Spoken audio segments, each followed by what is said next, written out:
నమస్తే, welcome to BCN news. నేను విజయలక్ష్మి. ముందుగా ముఖ్యాంశాలు. ప్రతి భక్తుడికి ఉచితంగా లడ్డూ ప్రసాదం అందిస్తాం. శ్రీశైలంలో శివరాత్రి బ్రహ్మోత్సవాలపై మంత్రుల సమీక్ష.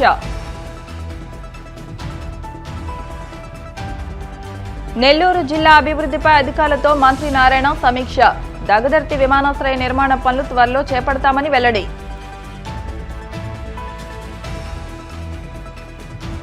మార్గదర్శి స్కామ్ పై ఇంతవరకు చర్యలు తీసుకోలేదన్న వైసీపీ ఎంపీ మిథున్ రెడ్డి. ఆర్బీఐ నిబంధనలకు విరుద్ధంగా వసూలు చేశారని వ్యాఖ్య.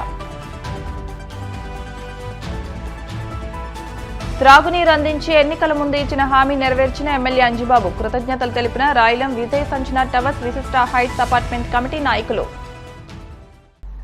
మహాశివరాత్రి బ్రహ్మోత్సవాలపై మంత్రులు కీలక సమీక్ష నిర్వహించారు. శ్రీశైలం మల్లన్ను దర్శించుకునేందుకు వచ్చే భక్తులకు ఇబ్బందులు లేకుండా ఏర్పాట్లపై జిల్లా అధికారులతో చర్చించారు.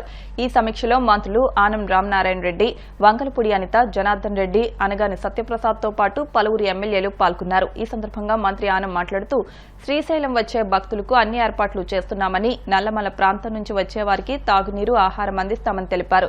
పార్కింగ్ నుంచి సత్రాల వద్దకు వాహనాల్లో ఉచిత ప్రయాణం అందిస్తామని, బ్రహ్మోత్సవాల్లో ప్రతి భక్తుడికి ఉచితంగా లడ్డూ ప్రసాదం ఇస్తామని తెలిపారు. బ్రహ్మోత్సవాల్లో ఘాట్ రోడ్లపై ట్రాఫిక్ డ్రోన్ల ద్వారా పర్యవేక్షణ ఉంటుందని, దోర్నాల ఘాట్ రోడ్డుకు మరమ్మతులు చేసి ఇబ్బంది లేకుండా చూస్తామని ఆయన వెల్లడించారు. నెల్లూరు జిల్లాలో విమానాశ్రయ నిర్మాణ పనులు త్వరలో చేపడతామని మంత్రులు వెల్లడించారు. నెల్లూరు ఆర్ఎన్బి అతిథి గృహంలో జిల్లా మంత్రులు ఫరూక్, నారాయణ, ఆనం రామనారాయణ రెడ్లు జిల్లా అభివృద్ధిపై అధికారులతో సమీక్షించారు. ఈ సందర్భంగా మంత్రి నారాయణ మాట్లాడుతూ నెల్లూరు జిల్లా దగదర్తి విమానాశ్రయం నిర్మాణంపై కేంద్ర మంత్రి రామ్మోహన్ నాయుడుతో మాట్లాడామని తెలిపారు. రన్వే ఏర్పాటు చేసేందుకు ఉన్న అవకాశాలను పరిశీలించేందుకు ప్రత్యేక బృందాన్ని పంపిస్తామని కేంద్ర మంత్రి తెలిపారని చెప్పారు. బిట్రగుండ రైల్వేకి సంబంధించిన నిరుపయోగంగా ఉన్న 950 ఎకరాల స్థలంలో లాజిస్టిక్ పార్క్ ఏర్పాటు చేసే అవకాశాలను పరిశీలించాలని జిల్లా కలెక్టర్ను ఆదేశించామన్నారు. ఇన్ఛార్జి మంత్రి గారు రావటం, ఈరోజు ఆత్మకూరులో అనేక ప్రోగ్రాంలు గౌరవనీయ మంత్రివర్య రామనాయుడు గారి యొక్క కాన్ఫరెన్స్లో ఇనాగరేషన్స్, శంకుస్థాపన జరిగినాయి. దానికి 4 మంత్రులు ఈరోజు యాక్చువల్గా రాష్ట్రం నుంచి అటెండ్ కావడం జరిగింది.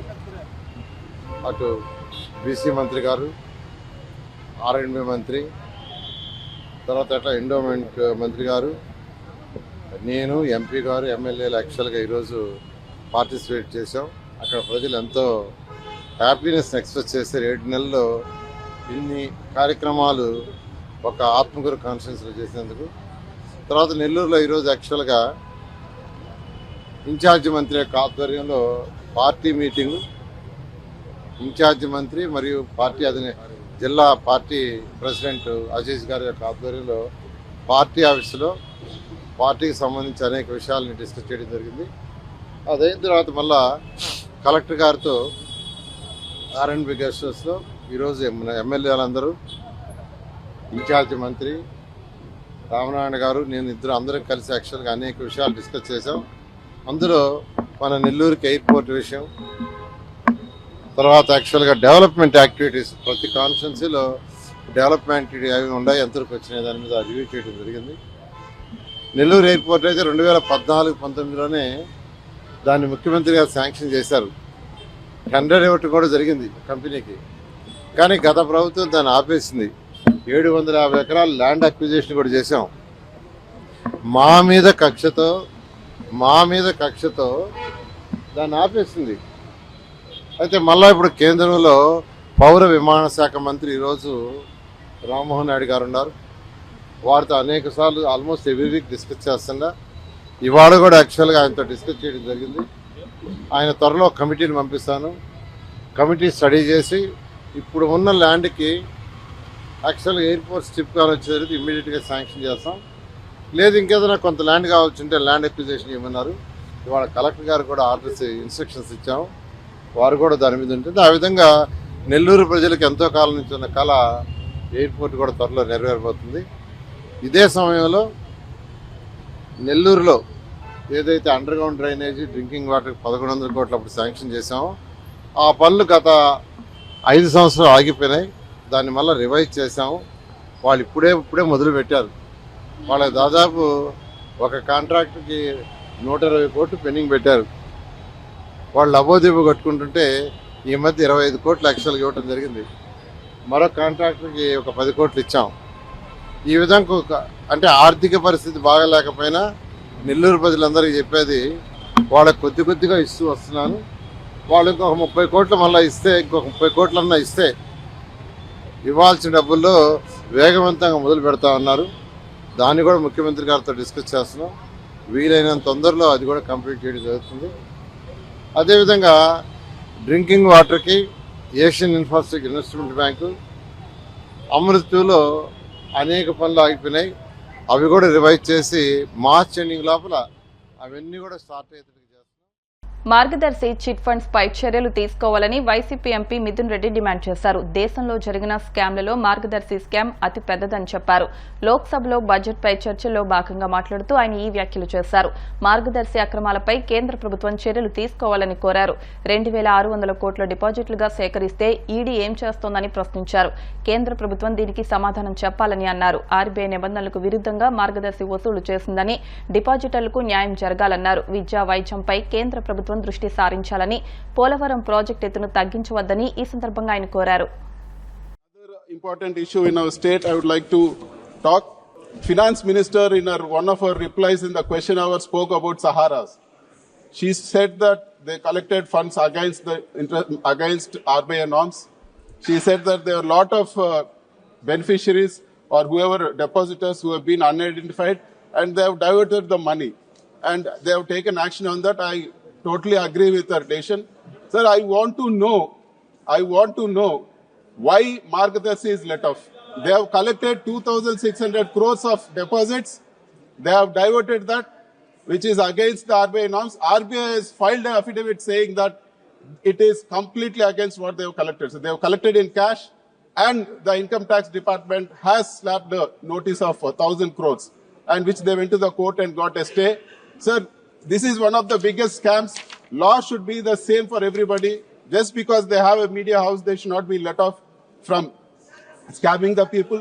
This. It's okay. He already told. He already told. Sir, doesn't matter. every day I've raised this issue. Every day they are writing news about me. I'm not going to yield. I'm not going to budge, and I really don't care what they write. We are going to take this issue in a big way. Sir, we will fight it out and we will see that justice is done, sir. There are lakhs of depositors who have been duped in this. This is not a proper thing. We ask the government to keep up their word. Where is this ED? Where is this serious fraud investigation? What is happening to them when such a big fraud has happened, sir? One thing, sir, everybody in the house, I will just tell you one thing. Just Google Margadashi and their promoter name. You will find that person sitting in a golden chair, real golden chair, and you have ministers prostrating in front of him. This is how a scamster is projected in the government, sir. Sir, we need serious action. It is with public money. It's money they have duped. They are doing all this. Sir, we want the government to take serious action. పశ్చిమ గోదావరి జిల్లా భీమవరం పట్టణం కొమరాడ రోడ్లోని రాయలం గ్రామ పంచాయతీ పరిధిలో విజయ Sanjana towers విశిష్ట heights apartment committee సభ్యులు MLA Pulaparthi Ramanjaneyulu మర్యాదపూర్వకంగా కలిశారు. గత ఎన్నికల్లో ఇచ్చిన వాగ్దానం మేరకు త్రాగునీటి సదుపాయం కల్పించినందుకు కృతజ్ఞతలు తెలియజేశారు. ఈ సందర్భంగా కమిటీ సభ్యులందరూ రోడ్డు సదుపాయాన్ని కూడా కల్పించాలని కోరారు. ఎమ్మెల్యే అంజిబాబు సానుకూలంగా స్పందించి త్వరలోనే ఈ కార్యక్రమం పూర్తి చేస్తానని సభ్యులందరికీ హామీ ఇచ్చారు. ఈ సందర్భంగా అసోసియేషన్ ప్రతినిధి టీవీవీ ప్రసాద్ మాట్లాడుతూ ఎమ్మెల్యే అంజిబాబు హామీలు ఇవ్వడమే కాదు నెరవేర్చడంలో కూడా ముందుంటారని కొనియాడారు. ఇందుకు సహకరించిన రాయలం గ్రామ మాజీ సర్పంచ్ కోళ్ల అబ్బులకు ఇతర నాయకులకు కృతజ్ఞతలు తెలియజేశారు. ఎమ్మెల్యే గారు చేసిన వాగ్దానం మేరకు 2 అపార్ట్మెంట్స్ విశిష్ట హైట్స్ అండ్ విజయ్ ఆయన చేసిన వాగ్దానం నిలబెట్టుకున్నారు. మాకు పైప్ లైన్ ద్వారా మంచినీటి సౌకర్యం కల్పించినందుకు వారికి కృతజ్ఞతలు తెలియజేయడానికి మా అపార్ట్మెంట్ వాసులందరం గారు అసోసియేషన్ సభ్యులందరం కలిసి ఈరోజు ఎమ్మెల్యేని కలిసి కృతజ్ఞతలు తెలియజేయడానికి రావడం జరిగింది. ఈ విధంగా చాలా సంతోషంగా ఉంది. మా మొత్తం 130 అపార్ట్మెంట్స్ వాసులందరూ కూడా, ఫ్లాట్ ఓనర్స్ అందరూ కూడా చాలా ఆనందంగా ఉన్నారు. అలాగే రాబోయే రోజుల్లో అపార్ట్మెంట్ ఎదురుగా ఉన్న రోడ్డు సౌకర్యం కూడా కల్పించాలని ఈరోజు ఎమ్మెల్యే గారిని రిక్వెస్ట్ చేయడానికి మేము అందరం కలిసి రావడం జరిగింది.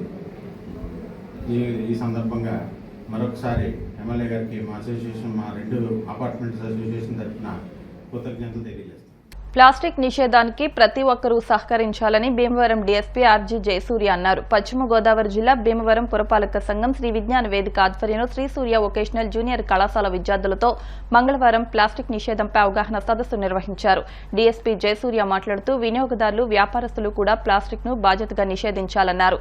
కళాశాల కరెస్పాండెంట్ నూకల గురునాయుడు, ప్రిన్సిపల్ రూపా సూర్యలక్ష్మి, చెరుకోడ రంగసాయి మాట్లాడుతూ ప్లాస్టిక్ నిషేధంపై మార్పులు రావాలని, ప్లాస్టిక్ ఎక్కడికక్కడ వేయడం వల్ల మూగ జీవాలు ప్లాస్టిక్ ను తిని మృతి చెందుతున్నాయని, ఇది బాధాకరమన్నారు. అనంతరం ప్రతిజ్ఞ నిర్వహించి ర్యాలీ చేపట్టారు. ప్లాస్టిక్ నిషేధిద్దాం, ప్రకృతిని కాపాడదాం మంచి నినాదం ఈ పోస్టర్ల మీద కనబడుతున్నాయి. మన గౌరవనీయ జిల్లా కలెక్టర్ గారు, మన గౌరవనీయ ఎస్పీ గారు ఇద్దరు కూడా ఈ ప్లాస్టిక్ నియంత్రణ కోసం అలుపెరగని పోరాటం చేస్తున్నారు.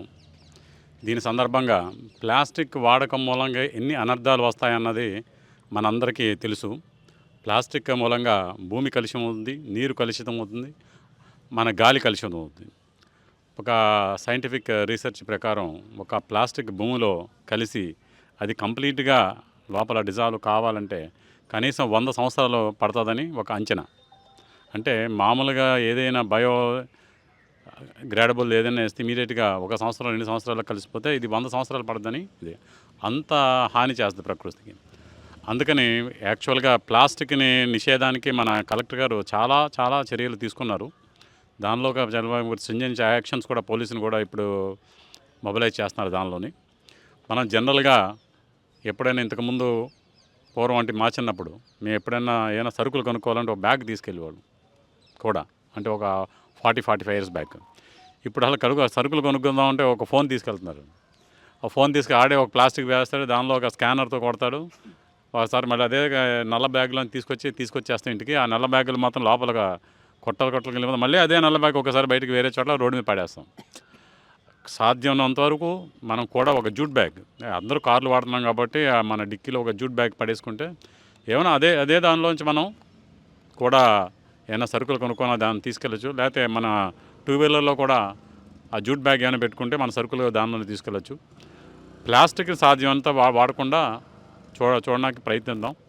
అలాగే రంగసాయి గారు చెప్పినట్టు ఇలాంటి గ్లాసులు, అలాగే మేము కూడా ప్లాస్టిక్ బాటిల్స్ కానీ స్టీల్ బాటిల్స్లోనే వాటర్ క్యారీ చేస్తున్నాం ఈ మధ్యకాలంలో. ఇవన్నీ కూడా మార్పులు చేస్తే మెల్లిమెల్లిగా ప్లాస్టిక్ వాడడం తగ్గిపోద్ది. అలాగే గవర్నమెంట్ ఆర్గాన్స్ కూడా ఇప్పుడు అసలు ప్లాస్టిక్ ఎక్కడి నుంచి అయితే తయారవుతుందో దాని మీద కూడా దృష్టి సారిస్తున్నారు. అలా మ్యానుఫ్యాక్చరింగ్ చోటే, అదే మ్యానుఫ్యాక్చరింగ్ చోట మీద దృష్టి సారిస్తే మొత్తానికి ప్లాస్టిక్ రాకుండా పోతుంది. ఆటోమేటిక్గా మనకు ఆల్టర్నేటివ్ ఏది ఉంటే దాన్ని వాడుతూ ఉంటాం. థ్యాంక్ యూ అండి. ఎస్పీ గారు ఆధ్వర్యంలో జ్ఞాన వేదిక రంగసాయి గారు ఆధ్వర్యంలో భీమవరం పట్టణంలో శ్రీ సూర్య వొకేషనల్ జూనియర్ కాలేజీ తరఫున మొత్తం విద్యార్థులందరూ కూడా ర్యాలీ నిర్వహించడం జరిగింది. అందరికీ కూడా అవేర్నెస్గా ప్లాస్టిక్ నిషేధించడానికి అంతా కూడా ఈ ర్యాలీ నిర్వహించడం జరిగింది. సాధారణంగా ఇక్కడ హాస్పిటల్ అది చూసాం, మామూలుగా అప్పటికప్పుడు వచ్చిన వాళ్ళు టీల్ని ప్లాస్టిక్ కవర్లో పట్టుకుని వెళ్ళిపోవడం జరుగుతుంది. ఆయా వాళ్ళకి రోగాలు తగ్గించుకోవడం కన్నా క్యాన్సర్ లాంటి ప్రమాదకరమైన వచ్చే అవకాశం ఉంది. అలాగే ప్లాస్టిక్ కవర్లు మనం తగలబెట్టేసాం అనుకోండి, అది ఓజోన్ పొరకి అన్నీ కూడా ఇబ్బంది వస్తాయి అన్నట్టుగా ఇదంతా కూడా శాస్త్రంగా రుజువు అయింది. అయితే డిఎస్పీ గారు చెప్పినట్టు అందరూ కూడా ఈ యొక్క చేతి సంచి కూడా తీసుకెళ్తే మన ప్లాస్టిక్ అవేర్నెస్ అనేది ఒక నేర్చుకోవాల్సిన బాధ్యత చాలా ఉంది. మరి ప్లాస్టిక్ని నిషేధించడం అనేది సామాజిక బాధ్యత. ఈ విషయం మీద మరి ఆదికవి అన్నా యూనివర్సిటీ వారు స్టూడెంట్స్ ద్వారా ప్రచారం చేస్తున్నారు. అది కాకుండా జిల్లా కలెక్టర్ చదరవాడ నాగరాణి గారు, ఎస్పీ నయీం అద్మాన్ అస్మీ గారు మీరు ప్రత్యేకించి శ్రద్ధ తీసుకుని మరి జిల్లాలో ఎటువంటి పరిస్థితులను ప్లాస్టిక్ వాడకుండా చేయడం కోసం చాలా కృషి చేస్తున్నారు. దానిలో భాగంగా మరి రెవెన్యూ శాఖ, మున్సిపల్ శాఖ, పోలీస్ శాఖ అన్ని శాఖలు కూడా ఈ ప్లాస్టిక్ అవేర్నెస్ జరుగుతున్నాయి. మరి ప్రభుత్వ కార్యాలయాల్లో మరి జిల్లా కలెక్టర్ గారు, ఎస్పీ గారు మంచి పని చేశారు. ఏంటంటే వాళ్ళ కార్యాలయాల్లో ప్రతి చోట కూడా మెటల్ గ్లాసులు, మెటల్ ప్లాస్కోలు, మెటల్ స్టీల్ సామాను వాడుతున్నారు. అంచేత విద్యార్థులుగా వీరంతా కూడా చైతన్యం చేయడానికి మరి సూర్య వొకేషనల్ కళాశాల వారు ఇవాళ చక్కని కార్యక్రమం ఊళ్ళో అన్ని చోట్ల తిరుగుతూ ప్లాస్టిక్ అవేర్నెస్ కార్యక్రమం చెప్తున్నారు. ఇది ఊరికే చెబుతూ పోతున్నామని కాదు, ప్రజల్లో చైతన్యం రావాలి, జిల్లా మరి ప్లాస్టిక్ అవేర్నెస్ ముందు రావాలని ప్రత్యేకించి కోరుకుంటూ డిఎస్పీ గారికి ధన్యవాదాలు తెలియజేస్తున్నాం. అలాగే సూర్య వొకేషనల్ కాలేజ్ ప్రిన్సిపాల్ గురునాయుడు గారికి, డైరెక్ట్ కరస్పాండెంట్ గురునాయుడు గారికి, ప్రిన్సిపాల్ గారికి, స్టూడెంట్స్కి ధన్యవాదాలు తెలియజేస్తున్నాం. ఇప్పుడు కాసేపు ప్రకటనలు.